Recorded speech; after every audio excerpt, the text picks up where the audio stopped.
उर्फी जावेद भले ही कोई सीरियल या फिल्म ना कर रही हों, लेकिन उन्हें लाइमलाइट में आना आता है। वह अपने कपड़ों की वजह से अक्सर चर्चा में आती रहती हैं। हालांकि वह अपनी ज़िंदगी के स्ट्रगल्स के बारे में कई बार बात कर चुकी हैं। एक रिसेंट इंटरव्यू में उर्फी ने कास्टिंग काउच पर बात की, साथ ही बताया कि उन्हें गरीब कहकर किस तरह से बेइज्जती करते थे। उनके घटना का जिक्र भी किया जिसमें होटल के वेटर ने निकाल दिया था। उर्फी जावेद पहले भी बता चुकी हैं कि उनके पिता का रवैया उनके साथ उनकी मां और बहनों के लिए भी अच्छा नहीं था। वह भागकर मुंबई आई थी, यहाँ उन्होंने काफ़ी स्ट्रगल किया था। उर्फी ने स्पॉट बॉय को बताया कि एक वक्त था जब मेरे पास घर नहीं था, मैं पार्क में सोती थी, सर्दियों में बिना रजाई के फर्श पर सोई हूँ। जब पीछे मुड़कर देखती हूँ तो खुद को लकी समझती हूँ। उर्फी ने बताया कि कई बार अपनी जान देने का भी विचार आया, पर गर्व है कि ऐसा नहीं किया। उन्होंने कहा कि मैं आत्महत्या के लिए बहुत सारे वजहों से कमज़ोर थी।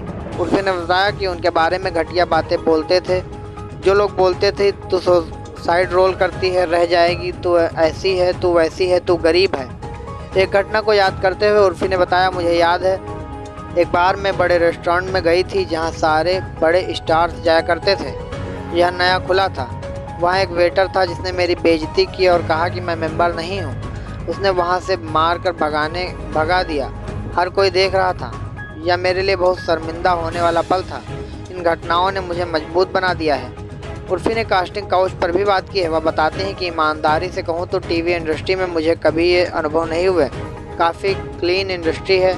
एक दो घटनाएं हुई तो मैं पूरी इंडस्ट्री को ब्लेम नहीं करूँगी। मुझे लगता है कि हर लड़की के साथ हुआ होगा।